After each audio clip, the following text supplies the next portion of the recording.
Good morning, everyone. Welcome. My name is Caroline Cummings. I'm the Executive Director of Oregon Rain. Really wonderful to see all of you. Thank you for joining. If you could please keep yourselves on mute until it is time for you to speak, that would help cut out some of the background noise that we're having. And we have an hour with everyone today, so we have a tight agenda, and we really want to get to the opportunity for the entrepreneurs to share some of the stories of the barriers that they're facing currently during COVID, also pre-COVID, so that the legislators who have graciously shown up today to hear from you, so that they can have more knowledge and influence when they go back to the Capitol to hopefully inform them and their colleagues about some of the ways that they can better support businesses like yours. So again, I'm Caroline Cummings. I'm the Executive Director of Oregon Rain. We are recording the session today. And we are a nonprofit organization that was actually born out of the 77th legislature to help reduce barriers and help for entrepreneurs and small businesses, and in particular to catalyze 2 regional accelerators. And I know Rep. Nathanson and Senator Byrd were key in the early days of forming Oregon Rain, and some of the others as well. So we have pivoted from supporting the 2 regional accelerators, which we still support, but we help catalyze them, to respond to the need in the rural communities, where rural communities like Florence and John Day and Newport and Philomath, city leaders and county commissioners and mayors were calling us and saying, hey, we see what you're doing in Eugene and Corvallis, and we have entrepreneurs out here. We would like you to help us build an entrepreneurial economy. So that's what we've been doing. We've since been invited into 21 small and rural communities across 5 counties in Oregon to serve all of you. And the reason we're hosting this session today is Oregon Rain is the member of a coalition that is nationwide called Start Us Up. And it was formed by the Kauffman Foundation, who is arguably the largest foundation who studies the economic impact of entrepreneurship on America. And this coalition, again, called Start Us Up, Jennifer on my team will be posting some links on that. There are hundreds of us who are entrepreneur support organizations, universities, nonprofits, any organization who really cares about entrepreneurship and innovation. And there are roundtables like this that we're hosting today happening all over the country with other legislators. And so the fact that you have these legislators who have shown up, who really want to hear from you, is pretty powerful. And also the fact that it's happening across the nation is pretty phenomenal. So what we're going to do today is in a moment, I'm going to introduce Representative Lively, who is the chair of the House Committee on Economic Development for the state of Oregon. He has several of his colleagues here today who want to hear from you. And then after Representative Lively speaks, the legislators will introduce themselves quickly. We have a poll that we will share for the entrepreneurs. Then I will hand it back to Raj on my team, who is also the CEO and founder of Young Mountain Tea and one of our rural venture catalysts. He will facilitate a conversation with the entrepreneurs who have rehearsed their barrier story that they want to share with all of you today. And then we will have time at the end, 20-ish minutes or so, to have a dialogue with each other, because it's somewhat of a small group. So before I hand it over to Rep. Lively, please post in the chat your name, your organization, and your title, and the city that you're in, so that we can, as we're going through, not everyone's going to get an opportunity to speak, unfortunately, because of the time, that we want to make sure we're recognizing everyone who's on the call today. So with that, thank you so much for joining us. Thank you, entrepreneurs. Thank you, legislators. And Rep. Lively, thank you for being a champion of this roundtable and agreeing to kick this off for us. Thank you, Carolyn and Raj and the team. I'm honored to be able to do this, and I really want to first express my appreciation for those entrepreneurs that have decided to join and to share their stories. I can tell you, I know every elected official on this call appreciates your willingness to put it out there and let us know really what those barriers and things are, because we're all committed to trying to make things better and for this to work. 2 key things from my standpoint. One, while these are unusual times that we're in at this particular point, so the challenges in many cases are uniquely different than we hope going forward, opportunities still exist. And so what we want to make sure we do is, for those of you that are starting new businesses, trying to start new businesses, whatever the case may be, that you can take advantage of the opportunities. But the second part of that, from my standpoint, that's even more important, is the opportunity for the state as a whole, especially rural parts of the state, to benefit from entrepreneurships and how those things might work, because the economy is going to continue to change and change in different ways. And we know that what worked before may not, but I believe rural Oregon especially can gain from entrepreneurships and what you might be able to do. So again, thank you for taking this time. I appreciate your willingness to, and I want to thank my elected officials, fellow elected officials who have also joined in. This is an important conversation. Before I finish, I just want to tell people, Andrew Hickerson, who's on here, is my staff member who helps keep me focused and do things. So if you see things posted from Andrew, Andrew is my staff member. So now my colleagues can introduce themselves. I don't know what the best way to do that is. Maybe they just chime in. Might be best if you call them off 2 at a time, so that way they know who's on deck. Okay, so let's start with Representative Fahey and Representative Bonham. Hi there, my name is Julie Fahey. I am the Vice Chair of the Committee on Economic Development, and I represent the western part of Eugene, the Bethel neighborhood, some of Churchill, Santa Clara, west of River Road, and then on up through Junction City. And I am headed into my 3rd term in the legislature. My name is Daniel Bonham. I live in the Dalles, Oregon. I run a small business myself. We've got a stove and spa shop in the Dalles. We've got 8 employees, so we're a small business. And in year 14 of that, in year 3 as a legislator, just won my 2nd election. So heading into years 4 and 5, and it's just an exciting topic. And I'm hoping to hear something from you all that will help us move forward in a positive, proactive manner for growing small business and engaging with entrepreneurs that help hire and are the economic engine of our state. Thank you all. So in my lineup, I see Representative Wilde and Representative Nathanson next. Hi, I'm Marty Wilde. I represent the area from Creswell, sort of all the way up to outskirts of Lebanon and Sweet Home, including the University District. I'm a lawyer and military officer by profession, and did a little bit of business as in a private practice, but that's the limit of my exposure. I got on John's committee because they needed former prosecutors to handle marijuana and liquor. So I'm learning a lot about business, but familiar with it. Thanks.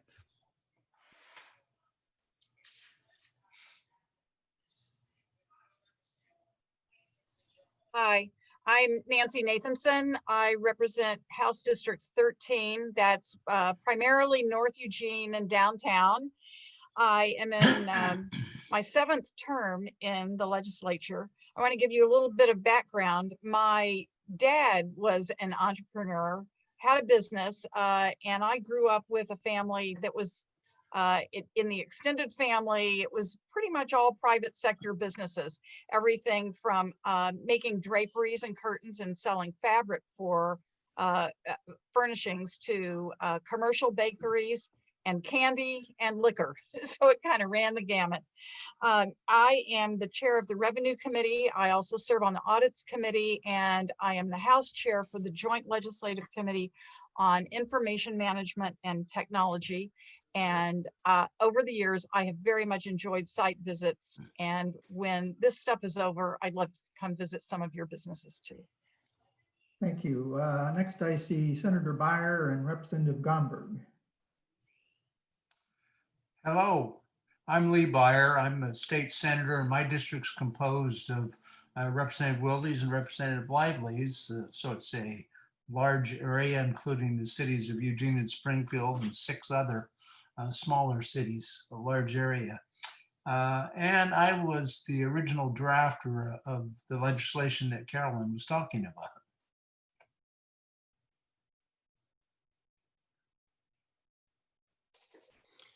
Well, good morning, everyone. David Gomberg, State Representative from House District 10 on the Central Coast. My district ranges from Tillamook to Yachats, inland to the valley, taking in Sheridan, Willamina, and Falls City, so parts of 4 counties.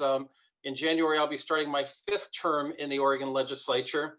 You know, out here at the coast, we talk all the time about people who are are using little more than their experience, their creativity, and their raw economic courage to try and make something out of nothing. That's the entrepreneurial spirit, that can-do spirit that I think we're here to talk about today. My wife, Susan, and I have spent 30 years running a very small business. I'll be anxious to hear your stories. I suspect that in many cases, they will be similar to the stories and the experiences we've encountered as well. So, and finally, I believe two other members of my committee, Representative Marsh and Representative Wallen. Thank you. I'm Pam Marsh. I'm House Representative from District 5, which is Southern Jackson County. So my district is just above the California border.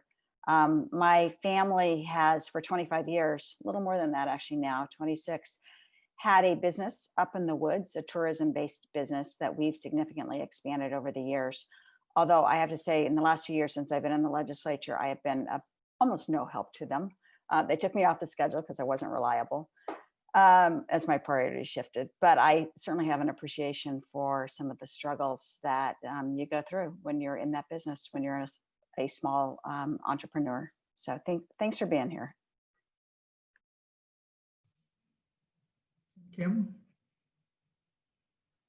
Sorry, I forgot that you called me because I was just thinking in terms of the fact that I am Pam's next door neighbor. I am Kim Wallen, House District 6, which is Medford. My husband is a small business owner because he is an attorney partner in a law firm, and people don't think of law firms as being small businesses, but they are. And we struggle. That's what's fed our family our entire married life. So I do understand a lot of the things that Oregon makes very difficult for small business owners, and I'm interested to hear what you all have to say. Thank you all for introducing yourself, and Carolyn, you're up. Yes, thank you again. I really appreciate it. And it's nice to see such a good geographical representation as well in Oregon, because we have entrepreneurs from all over the state as well. We're going to take 60 seconds just for my team to do very quick intros so that everybody knows who they are. Again, Caroline Cummings, Executive Director of Oregon Rain. I'm an entrepreneur, investor in startups, and I live in Eugene. Jennifer, and then Raj. Hi, I'm Jennifer Damiani. I'm Director of Operations and Development for Oregon Rain, and I'm in Vancouver, Washington. Hello, everybody. My name is Raj Bable. I'm the Rural Venture Catalyst serving Oak Ridge, Lowell, and Veneta. And I was also privileged to be able to help support this event. So thanks, everybody, for accepting the calendar invites I've been sending. In addition to working with Rain, I've also started my own business, Young Mountain Tea. We're a mission-driven importer and retailer of organic loose leaf teas from farmers in India and Nepal. And I'll just drop a link to our website in our chat. Thanks again. I'm looking forward to this conversation. Thanks, Raj. And then the last three, Ariel, Corey, and Anna. Great. Well, good morning, everybody. I'm Ariel Rubin, Rural Venture Catalyst serving Florence, Coburg, and Cresswell. And I wear various entrepreneurial hats, and I'll leave it at that. Corey? Yeah, good morning. My name is Corey Wright. I'm the Venture Catalyst serving entrepreneurs in the Lynn and Benton region. And I'm also an entrepreneur. I have 3 companies based out of Oregon that I currently founded. And then I'm also an MBA student in business and entrepreneurship. Thank you. And then Anna. Good morning, everyone. I am Anna Navia. I'm a master's student in PSU of Urban and Regional Planning, and I'm interning in Oregon Rain. Yes, thank you. And Anna, PSU was brilliant and put a community recovery position together. And so Anna's been working with us, helping us through COVID. So thank you so much, Anna. Great. Okay, so at this point, there's a poll for the entrepreneurs. So anybody, including the reps who are entrepreneurs, if you have a business, please take a minute and take this poll. Which of the following business challenges are you most concerned about for the 2021 calendar year? You can select multiple. So you might have to scroll a little bit to see all of them, but we'll give you about 30 seconds to a minute to take that poll.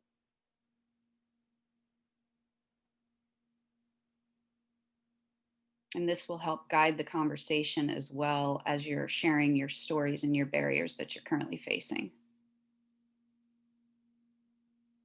And Raj, how many total entrepreneurs are on the call today so we can see how many right now? We have 9 entrepreneurs speaking, and I think we have about 4 or 5 additional ones. So in the Okay. range of 13 to 15. Okay. 12 have taken the survey, 13 have taken the survey. So in about 5 seconds, if you want to close it and share the results, that would be great. All right, I will end it now. Okay, so it looks like the clear winner is accessing capital to build my business. That, just so the legislators know, that's always the top challenge, COVID or not, but it's a much bigger challenge right now. Looks like the next 2 are growing sales in an uncertain market, yes, and then keeping my business open. Those are really the top, but you can see every area has been selected. So thank you all for taking that. We'll make sure to send these results to you afterwards as well so that you have them. Great. Okay. So now we have the opportunity for the entrepreneurs to speak. So Raj on our team is going to facilitate that conversation tightly, and then we'll save time for questions at the end. So Raj, I'll hand it over to you. Great, and it's a really exciting opportunity, I think, for many of the folks on this call to be able to speak directly to the elected officials.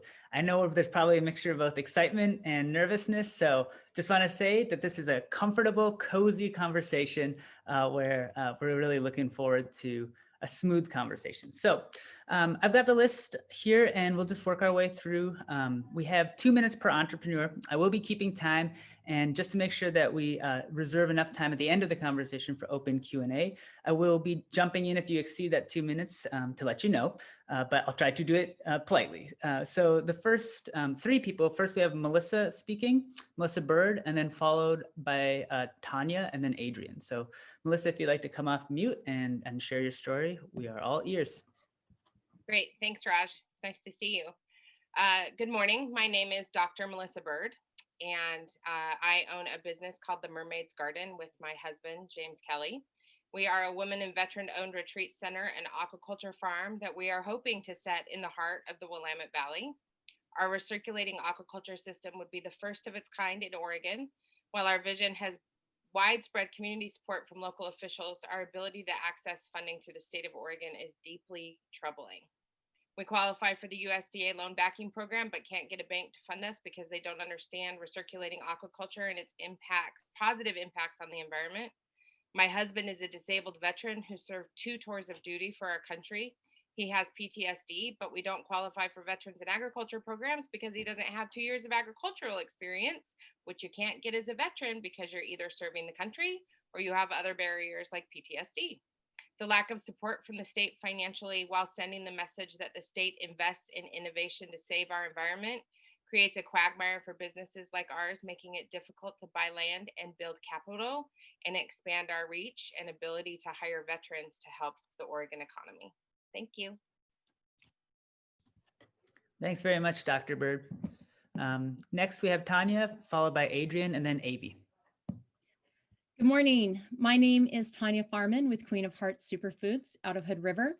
We are a mission-driven nutrition and wellness company that works with Northwest farmers to grow hemp grain for our nutritional products, where the hemp seed is at the heart of our products.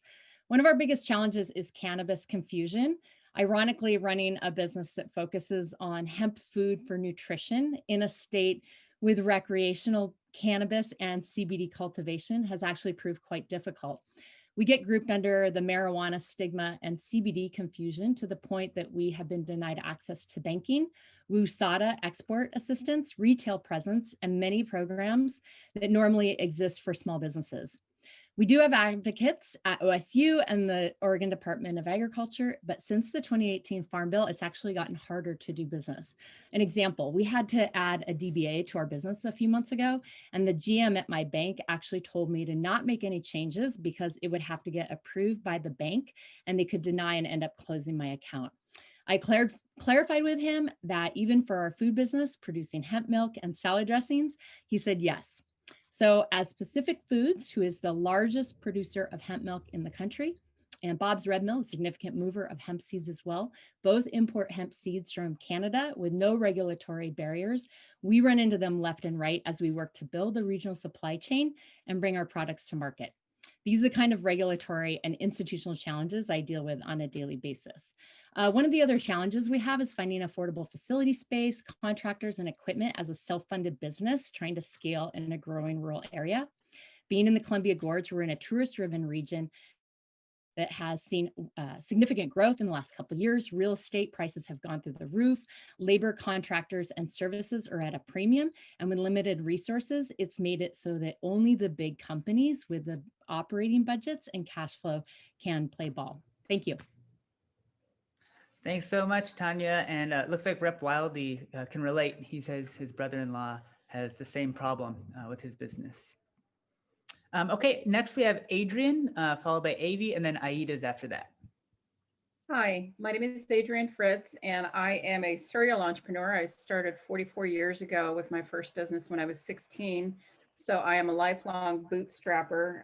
My husband joined me in business about 2 years ago. He comes from a traditional background, so a job with a paycheck. Part of the challenges that we have faced with our two companies, Remarkable Arts and Conundrum House, is getting him accustomed to being a bootstrapper, not a normal thing for him, and B, us figuring out how we're going to fund what we do. We're both traditionally from the B2B world. We consulted, but now we're in retail as well. And just as COVID hit, we were just starting to ramp up and understand how retail works.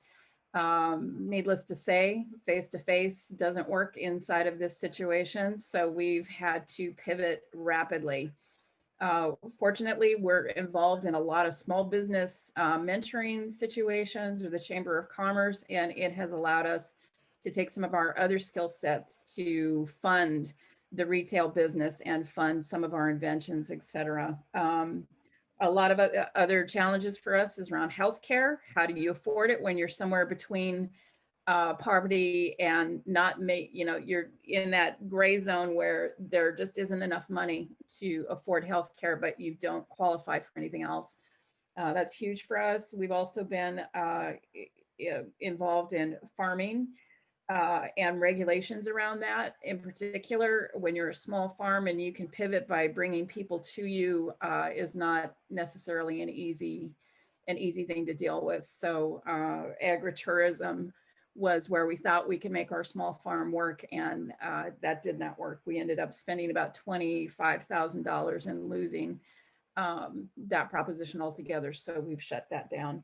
Adrian, thank you so much. Really appreciate that. And we'll have time at the end if there's additional things. Great. Next we have Avi, followed by Aida, and then Fergus. Hello, my name is Avi Hernandez. My husband and I, we own a restaurant inside the public house in Springfield. And we just turned 5, so we're pretty happy about that. We have been very fortunate to have been receive help from people around us. But something I want to share. Well, first I want to let you know, both of my parents are entrepreneurs back in Guatemala, where I was born. I grew up in that environment, and now here we have started businesses, my brothers, myself. And something that I've noticed over and over again, based on my experience and what I see around, is that people don't know, Latin American people, because since it's not something common in our countries to receive help, we don't know about how it works. So they're not familiarized with the resources available, and even when they learn about them, they have a hard time applying for them. I know it's not that they don't want the help because they need it. It's just that so many times it is harder to go through the whole process than to actually physically work. It would be really helpful to have a team of bilingual people available to support and guide business owners through this process. I would like to say that I'm totally available to anyone, also an interpreter, and I'm really I would really like to help my community. And thank you very much. Thanks so much, Avi. And I also want to just apologize to Representative Wilde for mispronouncing your name. As somebody who has that problem a lot, I want to just make sure we're all good. Okay, next we have Aida, followed by Fergus, and then Annie. Hi, my name is Aida Kamlichlow, and my company, Aida Food LLC, manufactures vegan salsas and sauces. They are vegan, tomato, sugar, dairy, soy, vinegar free. The business challenges I've faced pre-COVID and continuing is finding a ODA passable commercial kitchen in our rural community. Buildings are antiquated, such as the kitchen I was using at the Elmira Grange. ODA did issue a license for me, but they would not renew it again. So I had to find a kitchen by June 2020 through COVID to pass an ODA inspection. My husband and I looked at various commercial buildings, and then COVID hit. We found and entered into a contract for the Franklin Grange with hopes to remodel and create a community commercial kitchen. With Rain's suggestion, I did an in-depth due diligence, and I found the county required a special use permit. And with COVID, the time frame was a minimum of 6 to 8 months, plus a consultant and fees totaling over $11,000 that would have bit into the down payment.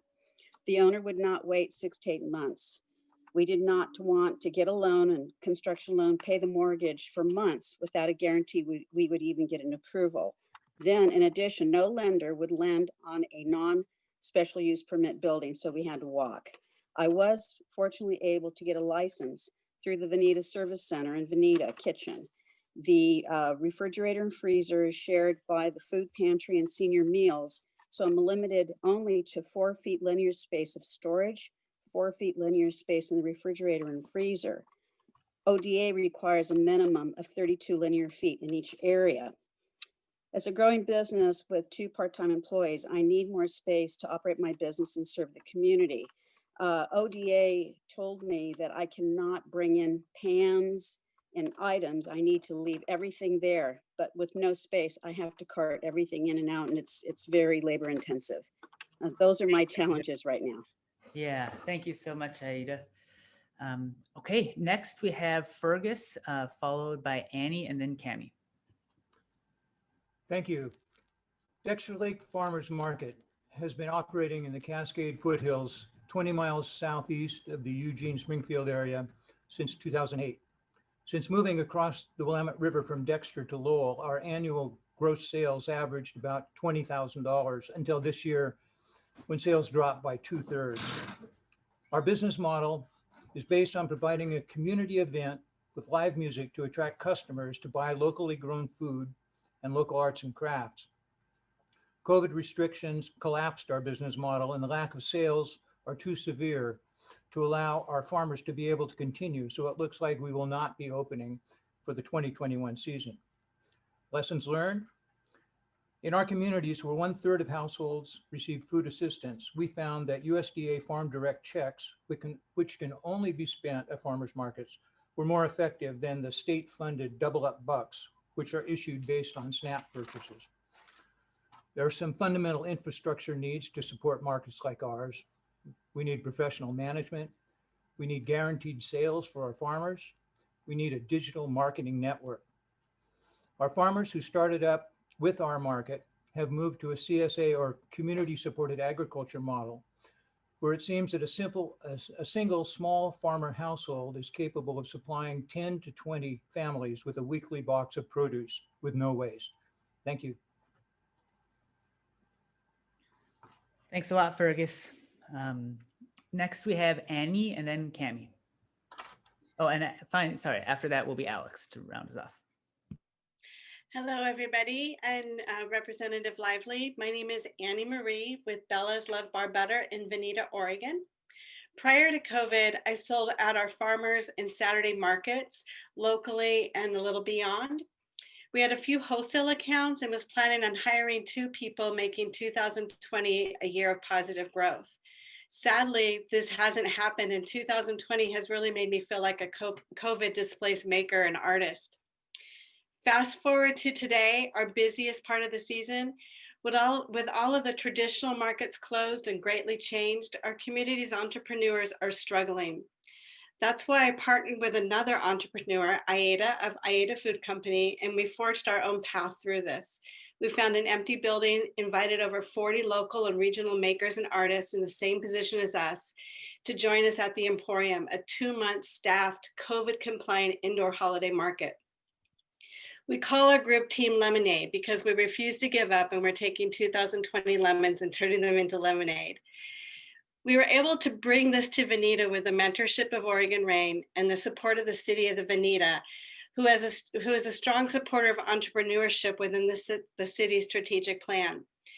If other rural communities could rise to this level of commitment, I believe we would see the strength of our small businesses in rural communities thrive. Beyond COVID, small communities such as ours have barriers to market access for those of us with consumer goods, and we are constantly having to think outside of the box to make things work. It would be helpful if lawmakers had a checklist to review prior to passing new laws to see how it would affect our small rural businesses. Thank you for your time. Thanks very much, Annie. Cammy's next, and then finally with Alex. Yeah, so thank you for your time. So I'm Cammy Semick. I'm based out of Bend, Oregon. My company is Food for All. So we're a technology platform that enables small to mid-scale food producers to sell direct to their local community. And it's really interesting to hear the challenges that Fergus and Annie kind of teed up, because those are the kinds of opportunities that we see in order to drive economic development through our platform. So the specific challenge that I face as a software entrepreneur is the perception at Business Oregon and Craft 3, and Craft 3 is a nonprofit community development lender, that software companies should only be funded by private capital, and that debt and grant funding are not appropriate for growing a software company. And in my experience, I just don't think that that's true in all cases, especially whereas my software company, we're providing a technology that's servicing a need that is often overlooked by private capital.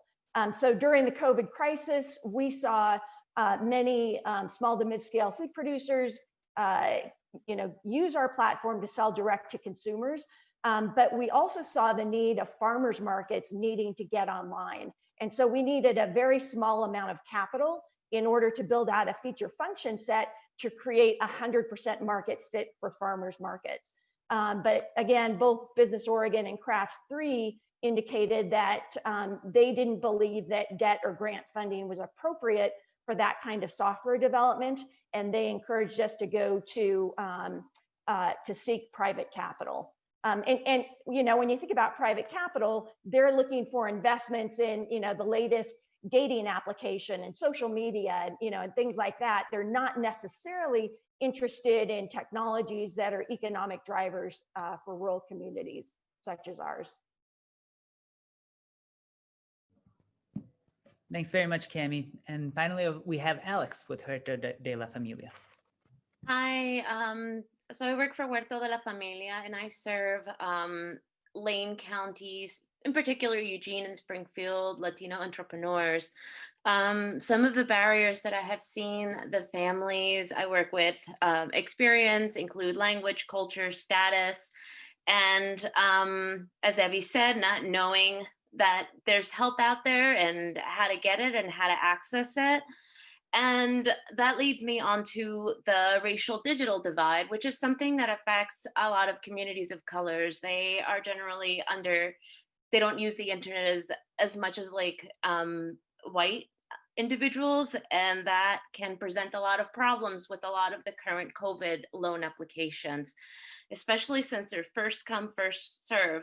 It can put a lot of burden in small organizations like the one I work for, Huerto, as well as like other organizations like Community Lending Works, who are helping some of these folks. And the process is so like expedient, and there is so much reporting involved with these particular grant programs that it makes it really difficult for these communities to be served.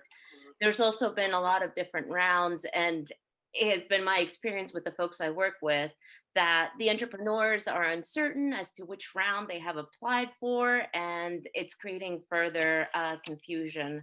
The first come, first serve doesn't really serve communities of colors. I think there needs to be some money set aside for them in particular in order for it to be equitable. Thanks very much, Alex. And that brings us through the list that we had to speak in this section, but we do know that there are more people who have more things to share. So I'll pass the torch back to Caroline to guide us into entering the FAQ. Yeah, thank you, Q&A Raj. rather, excuse me. Yes, thank you, Raj, and thank you to all the entrepreneurs and the small business owners who took time to think carefully about the barriers, and you all communicated them so eloquently and on time. So well done to all of you. So this next section is to allow the legislators to ask some questions and make some comments. I was taking some quick notes while you all spoke, and here are some words that I heard that I thought were really profound that were repeated throughout your testimonies. And I just want to mention them: displaced, left out, falling behind, overlooked, red tape, lost opportunities, cultural needs, cultural barriers, racial digital divide, barriers to market, having to think outside of the box, and industry and capital confusion. So those seem to be the themes across the board. There was one final entrepreneur who couldn't be with us today, who we met through Alex's organization, named Josefina. And the last piece I want to share, because I think it's an interesting barrier that some of you will really appreciate hearing about, and that is she is from Eugene, Springfield area. She's attending college in Texas. She came back to Eugene because of COVID to be with her family. She's a brilliant innovator working in labs in Texas on a really cool biotech device. And she was told she's not able to work in the University of Oregon labs to work on her invention. So since that is a state institution, I wanted to put that on the table, as well as another barrier that she's not able to be here because she's in class. So with that, Rep. Lively, I'll turn it back to you if you'd like to facilitate opening up questions with other legislators on the call today. Thank you. Sure. Thank you. So colleagues, what questions or comments do you have based on what we've heard or seen today? Anybody have something top of mind? John, Dave Gomberg here. And I really appreciate hearing from everybody today. And I know that our conversation was focused on barriers, but I wanted to ask this question. You're all still here. Tell me what's working. We've heard from you the things that you don't think are working very well. I'd like to know what you think is working well, because that's also an area where we can add emphasis and support. Go ahead, Adrian. So a few things are working, even though they didn't work at first. So PUA has been one of the lifesavers for us. The grants that were spoken of earlier, we've applied for several and we finally did qualify for one. That's going to carry us through a few more months of keeping our doors open. What particularly works well for us, as well, is that we are heavily engaged in the chamber with the city economic development group.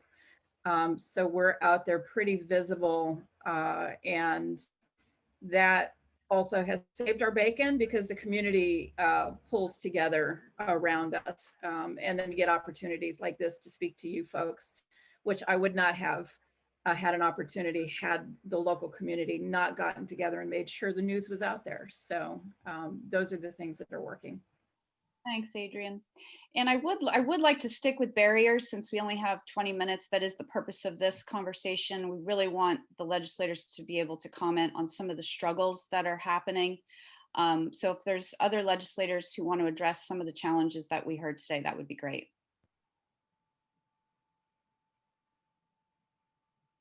I don't see anybody stepping up. Caroline, this is Nancy Nathanson.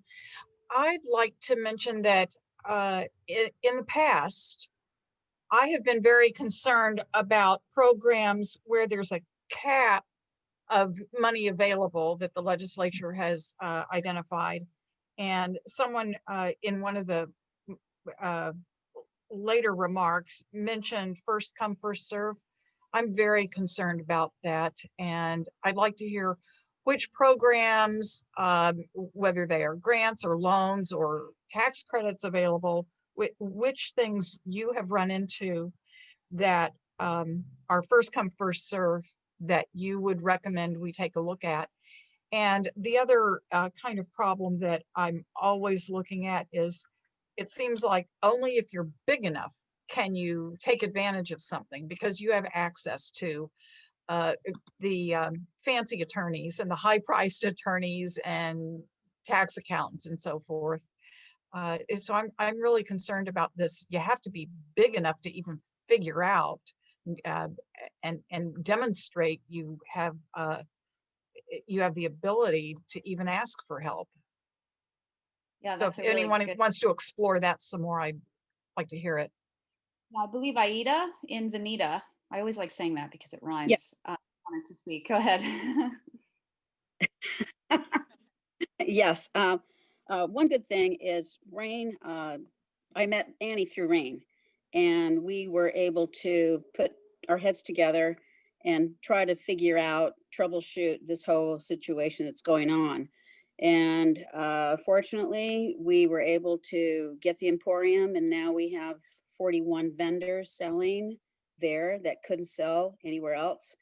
So I'm looking at the positive side of this. And the positive side is if you can find someone to team up with, or at least and Rain with Rain, that's a really positive thing. And Alex, did you want to respond as well to Rep Nathanson about the first come, first serve? Yeah, so the first come, first serve, I have found has not been too helpful for communities of color to access the grant. By the time they're able to get the assistance to fill out the application, everything has been exhausted. So that has been one of the issues that we have been facing. It's like we just don't have the capacity to help everybody, and we just run out of time, and the state and the county run out of funds. And Evie just brought up two things. She says it's not just being big enough, you're knowledgeable enough, you can access the help provided. And if Evie, if it's okay, like when you applied with assistance from me and from your bank. We both helped you fill out your application, and I've had to like work intensively with several different of my clients to help them fill out the application. It's like a few hours at a time to go over their finances, to go over all of those things. It's because sole proprietors don't have accountants. They don't necessarily have all of those things accessible to them all the time. And those are some of the problems that we're seeing. And this is why some of these communities, especially I think sole proprietors in general, just need a little bit more time with a lot of these grant applications. They are helpful once you can get them, but it's like being able to jump on it fast enough, have the application in the right language to be able to complete it. Thank you for listening.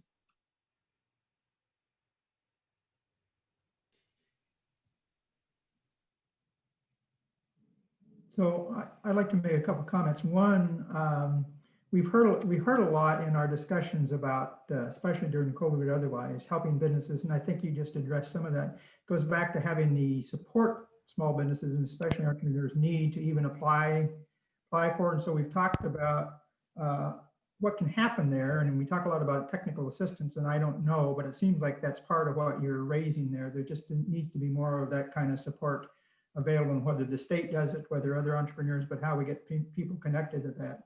So I appreciate those, because that's something we've heard over and over. I'd like to ask a question, and I think this is of Tammy.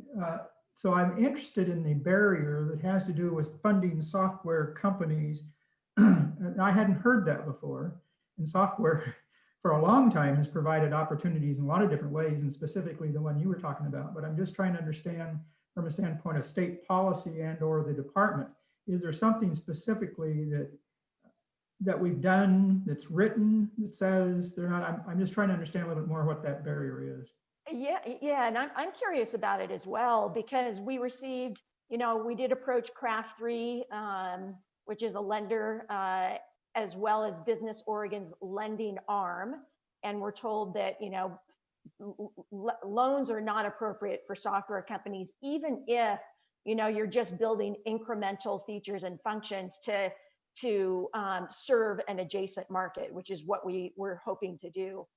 And then I also received the exact same wording and feedback, which I thought was interesting, from Business Oregon's grant organization. So during COVID, they had a grant called an Enhanced Innovation Grant for companies that were responding with innovation to COVID-19.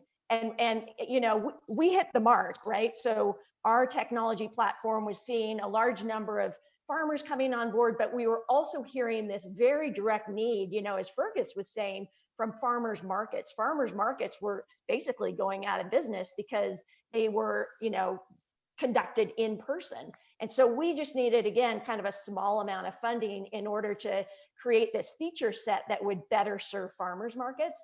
And we were told, sorry, Business Oregon, we don't think grants are an appropriate way to fund technology companies, and you need to seek private capital. And I think maybe there's a little bit of old thinking there, in that in the past, just to write a line of code, you had to make $100,000 investment. But today, with AWS and with open source technologies, the cost of software development really has come down. So any money that is, especially once you have your platform up and running, it can be very effective and very scalable. So I'm curious about that thinking as well. I can only take educated guesses.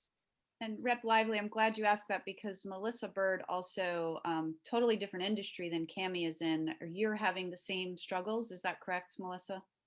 Yeah, we approached Craft 3 and Business Oregon to try and get funding to buy our property so that we could start the farm and the retreat space. And we were told, I mean, it's sort of horrifying actually, almost exactly the same exact verbiage, that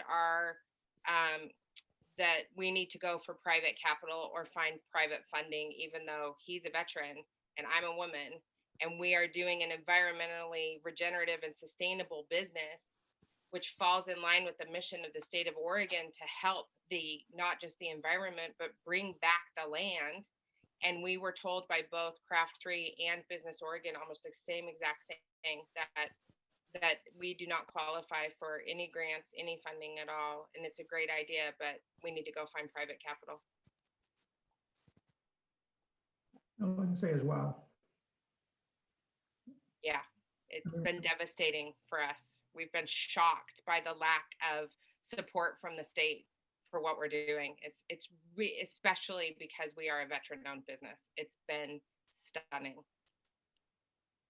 I don't know if any other members of the committee, because we've heard some of this, but as we've tried to, the state work with Business Oregon and others to craft how we respond to COVID, one of the things we tried to do is make sure that we reached out in different ways than we have traditionally, that to reach those hard to serve, to reach those, I mean, there's a whole bunch of criteria, but obviously we're still certainly missing from the standpoint of understanding entrepreneurship and what it really takes to get businesses started, but also just in some cases reaching the targets that we set from a standpoint of minority business, women-owned, veteran-owned. I mean, that is a little frustrating to me to hear that. It's not surprising, unfortunately, but it just shows we have a lot of work to do to, I think, do what we said we were going to do. Yeah, and Tanya also was underscoring that. She's the one that spoke about the hemp product, that because of that industry, she's also not qualifying as well. So significant funding barriers. So since you brought that up, could I ask, so this is interesting because we know in the state of Oregon, cannabis and hemp has provided a lot of opportunities throughout the state in rural Indiana. But the issue she raised about the definition between, or people understanding the difference between hemp and cannabis, I'd just like to hear a little more from her perspective. I mean, how do we ultimately address, there is differences, but I know that's a barrier specifically for those in the hemp business. It is a confusion. It just comes down to what the particular person who I'm talking to, for instance, MCED, which is here in Wasco County, they have, they're funded, partly federally funded. And I was looking at applying for equipment grant, a really small grant of about $10,000. And she couldn't even spend any time with me because they are funded, you know, and that's where their confusion is. We even deal with food. We process hemp grain, which falls under the same category as wheat. Under the federal farm bill, hemp grain was given GRAS status, which is generally recognized as safe. So legally, even federally, it can go into any food product safely. But it is actually, hemp has been highlighted and exposed as so focused on CBD here in Oregon. And that federally doesn't have that GRAS status, and there still is confusion. So food and hemp as a medicinal or restorative product, there's a lot of confusion, even at the bank level, depending what the bank is. I mean, we work with I wouldn't say a small bank, but it's not a Bank of the West, or sorry, a Bank of America. It's not a large bank. And so it comes down to what their board has in their bylaws and what they choose to allow. Great. And Aida, you had your hand up again. I don't know if that was from prior, but did you want to speak again? No, sorry. That's okay. That's all right. Any other legislators hear anything that stood out to you that was new? I would love to hear if there's anything you heard today that you were not aware of. I mean, I guess I would say, I don't know that it's new, but it sort of reinforced what we know, which is, I mean, the feds have most of the money, right? And so they draft their programs and then we kind of learn about them and we try to fill in the gaps. So I think, sorry, looking back, Alex from Huerto pointed out that, yeah, a lot of the programs from FEMA aren't available for undocumented folks. And so we try to, you know, fill in that gap when we can. But we cannot come near to the sort of buying power that the federal government has. So we try to seek to leverage what little we can for those folks who really don't qualify for those programs. And also, I would say, you know, in my sort of wearing my other hat in veterans, we have the Oregon Department of Veterans Affairs, basically entire job is to connect people with federal benefits. So we try to leverage little bits of money that way to sort of help connect them with larger pots of money elsewhere. So that's kind of how I see our role in the business world, you know, like in the veterans world. Great. Any others hear anything that was either new to you or reinforced to the point where maybe there's some current legislation happening that would help alleviate some of these barriers that you're hearing?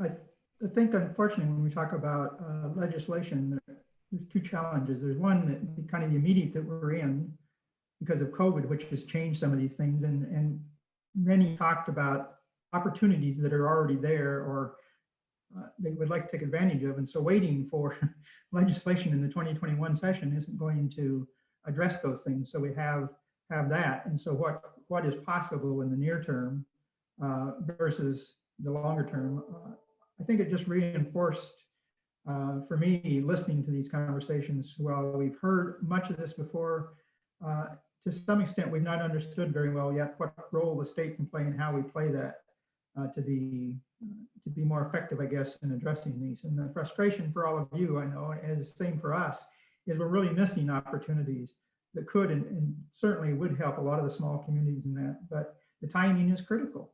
And we're not very good at being able to do things in the timing that it takes to respond to some of the issues that you've raised and others. That's just unfortunate. We just need to talk about what more we can do. But I don't see anything in the next session at this point that would address some of these things and the timing it would take for many of you or others out there that are in the same position right now. Adrian, you had your hand up? So one idea that doesn't necessarily mean you're funding us, but would take some funds and some support would be to help us get our products and services out to the world. There's no centralized place for us to go to export. And I just think it would be really amazing to have the state of Oregon support all of us here who are doing what we do in a way to get our products and services to a broader market than just our local area. I mean, in rural, we're pretty limited. So that would be insanely helpful. Great. And we're coming up on time. I know that Alex had her hand up and potentially Annie, I believe, as well. So Alex. I just wanted to, well, thank you all for listening to us. And there was like one more thing that that I kind of wanted to go over locally in the city of Eugene, in the county, and in the state. We get representatives and people that come in and are wondering, well, like, how come minorities aren't signing up for the Minority in Business Enterprise Certification? There's, as somebody who works with Latino businesses and who does like classes where, you know, like I think maybe 1/3 of my class graduates are in the construction or to end up being in the construction industry. Because of status, many of them do not qualify for this Minority and Women Business Enterprise Certification. And so, like, if you want minorities to be more involved and to be more representative within these types of programs, you kind of need to like change the rules a little bit. And I just wanted to bring this up again. Thank you. Thank you, Alex. And I do want to say that there is a piece of legislation that Oregon passed that is underutilized is the Oregon Intrastate Offering. And seeing that capital was one of the biggest barriers and has been pre-COVID and during COVID, where entrepreneurs and small businesses would be able to raise money from anyone at much smaller amounts. So it's crowdfunding, basically. There was a platform that was created from Hatch up in Portland a couple of years ago. That is non-existent now. So if an organization was willing to take that on, I think it would be great for the state to consider funding that, to seed that, to get that going. Because then any of these businesses could put their funding opportunity up on, it's basically like an exchange. And if you want to look at North Carolina, I will share a link out with everyone. They have that, and will raise 50,000 and up to 5 million. And it's all coordinated on a back end, but someone needs to take the lead on that. But that is a piece of legislation already in place. And we are at time. So I just wanted to thank you all for showing up today. I mean, I really feel like my mom told me 90% of life is showing up. So you all showed up. And I know many of the legislators very contemplative and are going to take time to think about what you all heard. I really appreciate Rep. Lively showing up and helping lead this, and many of the legislators, both on the House Committee of Economic Development and others who have just been champions of our organization and also of small businesses in general. But I will turn it back over to Rep. Lively to close the session out. Sure. Again, I want to thank everybody that participated, especially the entrepreneurs, for laying it out there and reinforcing, most cases reinforcing things we've heard, but in some cases pointing out some things that we've missed, frankly, in this conversation and how difficult it is. And I assure you that those of us that serve in the legislature, whether they're on my committee or not, hear you, and we want to try to find ways to be more supportive and do this. But it's going to take an ongoing dialogue, because as we get caught up in legislation, sometimes we don't see the connections between one thing we're doing and something else. So I appreciate your willingness to do this and look forward to future opportunities to have these conversations, to say, wait, this still isn't working. Let's work on it some more. Yes, and it takes strong leadership to step up and listen to the difficult things and make change. So, Oregonian, I appreciate all of you being here. We will share the recording of this as well as the transcript, because there were some really great things mentioned. I know Rep. Gomberg asked for what is working. Several entrepreneurs put in the chat what is working. And so we will make sure you get the transcript as well as the video so that you can review it or have your staffs take a look at it and see if there's any common themes that you want. But thank you again. Entrepreneurs rock. They are the primary job creators. Startups are the primary job creators. And so thank you all and have a great day.